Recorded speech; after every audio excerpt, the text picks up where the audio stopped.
Hello everyone, and welcome back to my devlog on the Necrotic Trials, a roguelike tactics game I'm building. In the previous video, I introduced the idea as well as implemented a bare-bones grid system for our units to reside on.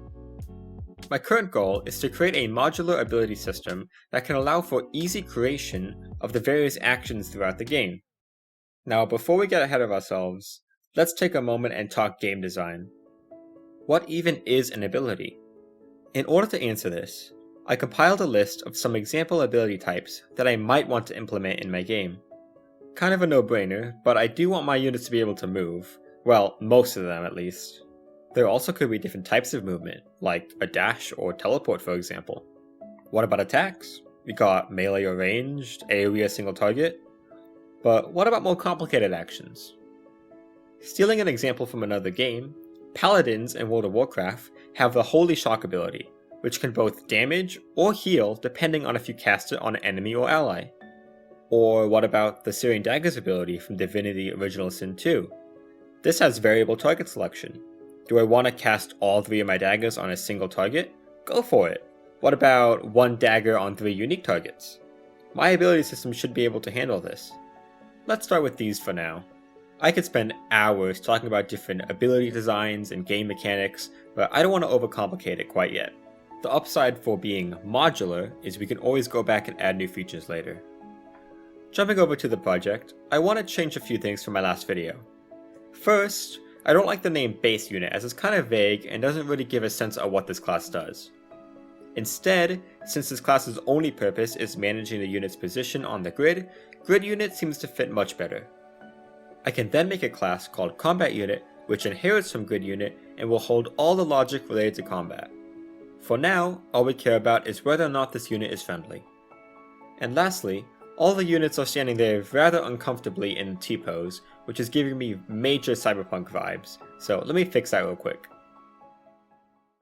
The core of an ability will be held in a scriptable object named ability definition, that will store all of the components that make up an ability. Let's start with just the name and turn cooldown for now. Next, I'm going to create some wrapper classes that hold the settings for various ability components. In this case, what units this ability can target, and what shape it has, if any. Before we continue, let me define what a shape is. A shape is the superclass that will hold the type of shape we're dealing with, as well as other shared properties such as the origin. To start, we can have rectangles, circles, lines, and crosses, with more to come later. We can then add the corresponding properties to the shape settings class. It was then time to define the shape blueprints. These functions take a grid position and shape and return a list of all grid positions that make up that shape. The blueprint shouldn't care if these positions are valid or not, as that is the responsibility of the grid itself. This was also my reasoning for having the shapes be a part of the grid namespace and not abilities. Shapes shouldn't care about what ability is using them. In the editor, I can create a new ability definition. However, this is a mess, and it's hard to tell what's even going on here. Using the power of video editing, I'm going to write a custom inspector script to clean this up a bit. Much better. So far, the only part of this that actually is implemented right now is the shape settings under the targeting tab. After adding some temporary testing code, it is finally time to test the shapes.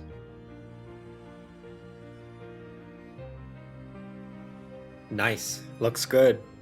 By also changing the origin, this allows us to make pretty much whatever shape we could need for an ability, with a few exceptions. Lastly, as a player, I should be able to rotate a shape around its origin. This was fairly tricky, but I found a pretty straightforward algorithm online. Perfect, it's looking good so far. Before I end this devlog, I just want to take a moment and thank everyone who has gotten this far. This episode definitely had a lot more code than the last one, and I'm trying to find a good balance between design and programming. I don't want to go through every single line of code as that will get tedious quite fast. Once again, if you have any feedback on these devlogs or even the game itself, feel free to drop them down in the comments. I also just created a Discord server for fellow game developers to hang out, ask questions, and brainstorm ideas. The link to that will be in the description. If you want to stay up to date with this project, don't forget to like and subscribe. Thanks again, and see you all next time.